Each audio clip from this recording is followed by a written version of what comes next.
Welcome to the Kumar Dev education. मैं अपने channel में आपका स्वागत करता हूँ। ये बीए प्रोग्राम हिंदी BC दोनों का यही है। चलो देखते हैं क्वेश्चन को। पत्थर तोड़ते पत्थर कविता का प्रतिपाद्य स्पष्ट करते हुए उसकी व्याख्या काव्यगत विशेषताओं का वर्णन कीजिए।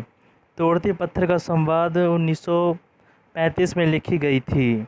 तब तक प्रगतिवादी आंदोलन पर वहाँ नहीं चढ़ा था। फिर भी इस कविता की प्रगतिवादी व्याख्या अधिक हुई।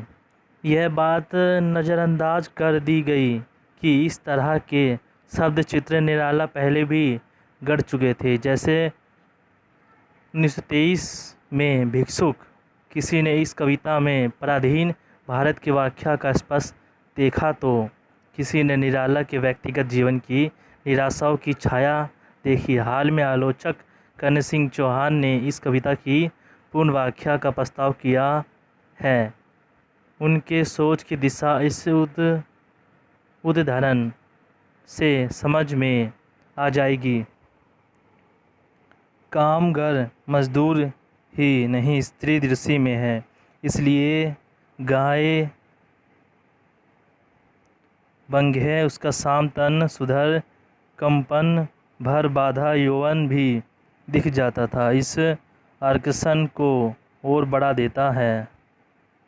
इस तरह सौंदर्य शास्त्र का सौंदर्य पक्ष पूरा हुआ। इसके बाद कवि ने लाग यू से दृश्य से शहर की अटलिका को भी ले लिया और उस पर गुरु हथौड़ा चला दिया। इससे वन संघर्ष का प्रतिफलन संपन्न होकर प्रगतिशील विचार और प्रतिबद्धता संपन्न हुआ। अब यह जानने की परवाह किसे है कि वह कमजोर स्त्री उस दौरान क्या सोच रही थी।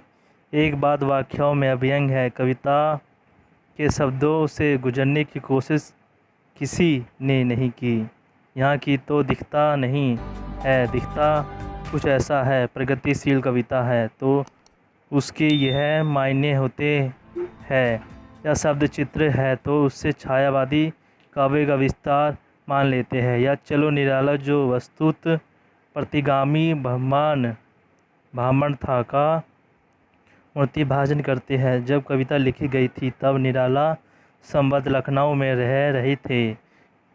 कोई चाहे तो इस बात पर भी शोध कर सकता है कि लखनऊ छोड़कर इलाहाबाद के पद पर क्यों। मैं तो मान कर चल रहा हूँ कि सचमुच इलाहाबाद की किसी सड़क के किनारे पत्थर तोड़कर गिट्टी बनाती मजदूर औरत को देखा होगा। फिर भी कविता को सीधे दर्शक वक्ता का ना मानकर मैं एक काव्यात्मक वक्ता की कल्पना कर रहा हूँ, जिसका अपना व्यक्तित्व भी कविता की ध्वनित हुआ है। वह तोड़ती पत्थर देखो मैंने इलाहाबाद के पद पर, वह तोड़ती पत्थर कोई ना छायादार पेड़ है जिनके तले बैठी हुई स्वीकार शाम तन भय बाधा यौवन तन नीज पिए करमरत मान गुरु हथौड़ा हाथ करती बार बार पहाड़ सामने त्रुमालिक अटलाइका पखार। चढ़ रही थी धूप गर्मियों के दिन दीवार का तप तपाता रूप उठती झुलसती हुई लू रुई जो जलती हुई भू गंध जिनकी छा गई पहा हुई दोपहर। वह तोड़ती पत्थर देखते देखा मुझे तो एक बार उस भवन की ओर देखा छिन तार देखकर हुई नहीं। देखा मुझे उस दृश्य से जो मार खा हुई नहीं। सजा सह सितार सुनी मैंने वह नहीं जो थी सुनी झंकार। एक सन के हद वह कापी सुधार ढोलक माथे के नीरे शिकार लीन होते कर्म में फिर जो कहा मैं तोड़ती पत्थर। स्पष्ट है कि वक्ता स्मृति से बोल रहा है। स्मृति पर उसकी गहरी छाप शायद कविता के चरम बिंदु की होगी। देखा मुझे इस दृष्टि से जो मार खा हुई नहीं। सजा से सितार सुनी मैंने वह नहीं जो थी सुनी झंकार। बाकी सब ये तो पृष्ठभूमि या हिटलर डिटेल, इसलिए शब्द चित्र कविता की केंद्रीय मासा नहीं है। वक्ता एक भावुक व्यक्ति है जिसके उस मजदूर औरत को भाव शून्य दृष्टि से झंझोर दिया। जड़ हो चुकी एक मानवीय की दृष्टि, यहाँ तक कोई दुविधा नहीं है। पर उसके ठीक बाद वक्ता जब अपनी प्रतिक्रिया को शब्द देता है तो सजा सा सितार से शुरू करता है। ऐसे नाटकीय मुहूर्त में वक्ता सेज नहीं होता, बल्कि उसे सेज अनुभूति होती है, जैसे कोई सितार कसाकर बंधन के लिए तैयार हो। यथापि इस सहज सितार से जो ध्वनि उसे सुनाई देती है वह अद्भुतपूर्ण है। यद्यपि डिस्कोर्स का कोई संकेत नहीं है। कुछ पंक्तियों पहले छिन्न तार में किसी तंत्रबंधे के टूट तार की व्यंजना आ चुकी है। उसी क्रम में वक्ता की सितार की अब उत्प्रेक्षा टूटे सितार की बासुरेवता की अंत विद्रोह की सृष्टि करता है और अनुभूति की प्रामाणिकता के विषय में संदेह उत्पन्न करता है। वक्ता एक आत्मकेंद्रित सा व्यक्ति लगता है जो अपने ज़बरदस्त अनुभव को अपनी पृष्ठभूमि का परिचित भाषा की सीमा में ही ग्रहण या व्यक्त कर पाता है। यह वह एक रोमांटिक है जो कठोर व्यक्त पर कल्पना का रंग चढ़ रहा है। वैसे ही नज़र चित्रकार की है। दृष्टि का मुख्य डिटेल सजा की ग्रहण कर लेता है। पेड़ जिसके नीचे ठेकेदार ने पत्थर ढाल रखे हैं, बिना इस बात की परवाह किए कि वह पेड़ छायादार है या नहीं। एक जवान सुघट मेहनती औरत एक टोकरी चार दीवारी और बगीचा आसदृश्य मौसम, हवा में उड़ते धूल के कण और मजदूर औरत की चेष्टा अपने बारे में वक्ता कुछ नहीं कहता, सिवा अंत में अपनी मानसिकता प्रतिक्रिया को दर्ज करने के बारे में कुछ ना लिखकर अंत में सारे व्यापार को सुकेंद्रित कर देता। वस्तुनिष्ठता का अनूठा प्रदर्शन करते हुए साझा कल्पना की दुनिया में गुण हो जाना वक्ता के व्यक्तित्व में स्पष्ट अंतर्विद्रोह है। शब्द चित्र के 3 भाग हैं। आरंभ में बिना छांव के पेड़ के नीचे बैठी पत्थर तोड़ती जवान औरत है। पेड़ का चुनाव उसका नहीं है, पत्थर ठेकेदार ने वही गिराए है। वह अपना अस्तित्व का बिना सवाल स्वीकार कर चुका है। नज़र झुकाए अपना कठोर कर्म में लगी है। शाम तन भय बांधा यौवन खलना नहीं चाहिए।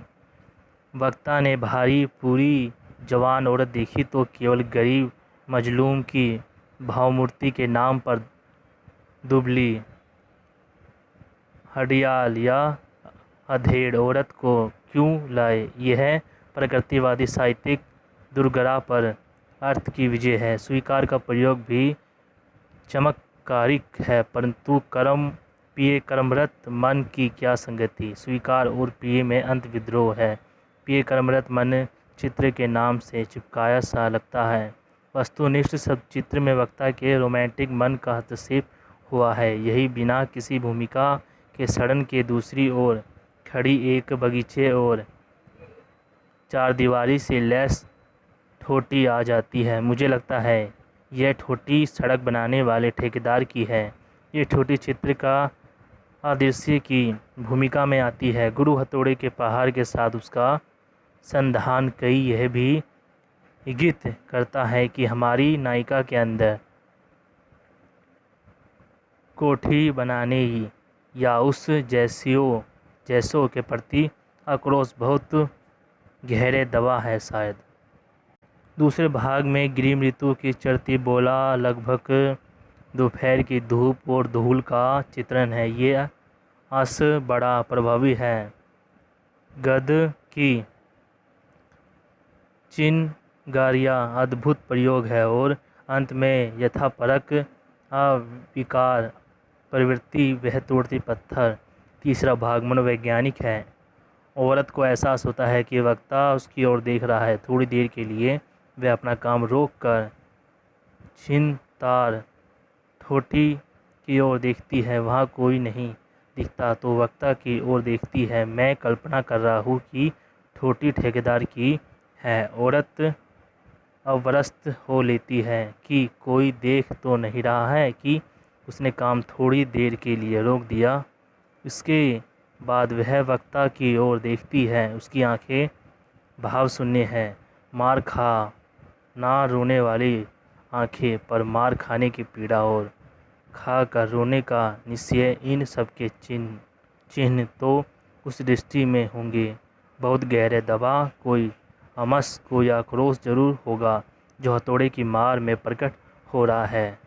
वक्ता को एक नज़र देखकर औरत फिर काम में लग जाती है, पर इसके पहले एक क्षण के लिए कांपती है। क्यों?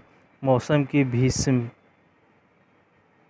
विभीषिका से भावशून्य हृदय में एक आंदोलन होने के कारण आंदोलन के लिए दर्शन की उपस्थिति काफ़ी है, लेकिन सैनिक है ये आंदोलन। यह फिर अपने काम में लग जाती है, मानो कह रही हो मैं तोड़ते पत्थर। यही उसका परिचय है। वक्ता के शब्दों में मैं तोड़ते पत्थर, जो शायद उसे स्वीकार है। यह भी वक्ता की कल्पना है। यहाँ एक प्रकार फिर अंत विद्रोह के सामना होता है, जब हम सहजता सुधर शब्द से सम्मुखीन होते हैं। औरत का लक्षित कंपन वक्ता को सुदृढ़ लगता है। ये सौंदर्य कहाँ से आया है? वस्तु दृष्टि में तो दोपहर की धूप है, शायद ठोटी के अंदर से किसी की निगरानी है। पत्थर तोड़ने का विकट काम है, अनिश्चित भविष्य है। कांपना भी वह चिंता, विफलता इत्यादि के कारण हुआ होगा। वक्ता को इसमें सौंदर्य दिखा तो कहा जा सकता है। यथा के अंदर रोमांस का विमेल हो गया, परंतु मैं इसे अंत विरोध कहकर संतुष्ट रहना चाहूँगा। केवल शब्द चित्र नहीं है, ये उन ठोठों और हथौड़े के समाधान में देख चुके हैं, लेकिन पूरी कविता में कोई एक कथक है क्या? ये कथकों की एक श्रृंखला कविता के शब्दों पर ही दृष्टि संकेतित रखते तो एक कथित श्रृंखला दिखती है। पहले तो पांचवी पंक्ति का स्वीकार विरोध विद्रोह का प्रतिकार की कविता नहीं है, ये कविता की नायिका के प्रति स्वीकार है। इसे वक्ता का सद्गत ग्रहण करता है। थोड़ी देर बाद हथौड़े के पहाड़ और अट्टलिका के सन्निधान में विरोध की एक झलकती मिलती है। सुनी भावहीन आँखों में भी दबी हुए आक्रोश का इंद्रित मिलता है। ये दो चित्र स्वीकार के एक अंतर्विरोध की सृष्टि करते हैं। सजा से सितार झंकार के कथन का उद्घाटन भी आवश्यक है। हमारी नायिका के एक दृष्टिपात के दिशा वक्ता के मन में सितार की एक कभी न सुनी झंकार सी बजी। क्या किसी तरह का वक्ता मजबूर औरत से एक नात्मकता अनुभव कर रहा है? संभव है, परंतु सजा से सितार और सुधार दृष्टा और दृश्य के बीच एक दूसरी सी बातें हैं। एक नात्मकता की अनुभूति के बिना पूरे टुकड़े का मूल्य घटना है। दूसरी ओर कविता का अंतरिक्ष है, उसकी पुष्टि नहीं करता। कविता के अनेक अंतर्विरोधों में ये भी एक है। कविता छंदोबद्ध है और तुक का निर्वाह किया गया है। वर्णनात्मक पंक्तियाँ अपेक्षाकृत लंबी है, जैसे गर्मियों के दिन दिवा का तपतपाता रूप। तीव्रता या गर्म द्योतक पंक्तियाँ छोटी है, जैसे वह तोड़ते पत्थर, उठती झुलसती हुई लू, रुई जो चलती हुई भू, गद जिगनी छा गई। निराला सचेत कलाकार थे और संगीतज्ञ थे। इनकी अन्य नई कविताओं की तरह जहाँ वहाँ प्रवाह लाए यति का प्रयोग किया गया है। सामने त्रुमालिक अट्टलिका प्राकार पंक्ति के बाद यति का प्रयोग बड़ी कुशलता से कथा को प्रतीक की दुनिया से स्थूल वर्तमान में ले जाता है। चढ़ रही थी धूप, इसी तरह कविता का अंतिम चित्रित यति के बाद शुरू होता है जो नाटक में नज़र दृश्य पर पर्दा उठाने जैसा है। प्रतीक के नाम पर एक कोठी और उसकी चाह दीवारी मात्र है जो विषमता और अन्याय के प्रतीक है। पर ये ठोस हथौड़े के पहाड़ के साथ साथ कलिलतीय न्याय ने बताए तो अंधार के लटके है। मेरा सुझाव है कि इसे ठेकेदार का घर मान लिया जाए। इससे नायिका का पहले कोठी की ओर देखना फिर वक्ता के ऊपर दृष्टिपात करना संगीत और अर्थवान हो जाता है। ठोटी भी कविता की कथा में स्वाभाविक रूप से जड़ जाती है, साथ ही अपनी प्रतीकात्मकता बराबर रखती है। भीमों की बात पहले ही बहुत कुछ हो चुकी है। कविता में कई परस्पर विद्रोही विलंब उपयुक्त हुआ है। विलंबों में समरसता का भाव इस कविता का सबसे महत्वपूर्ण अंग है। भीमनात्मक अंतर्विरोधों की धुंध वस्तु सत्य और वक्ता के व्यक्तित्व के बीच की खाई से उठी है। बच्चों ये पर्सन पूरा हुआ, हम आपको मिलेंगे नेक्स्ट पर्सन में। वीडियो चलेगी वीडियो लाइक करें, चैनल सब्सक्राइब करें। थैंक यू दोस्तों।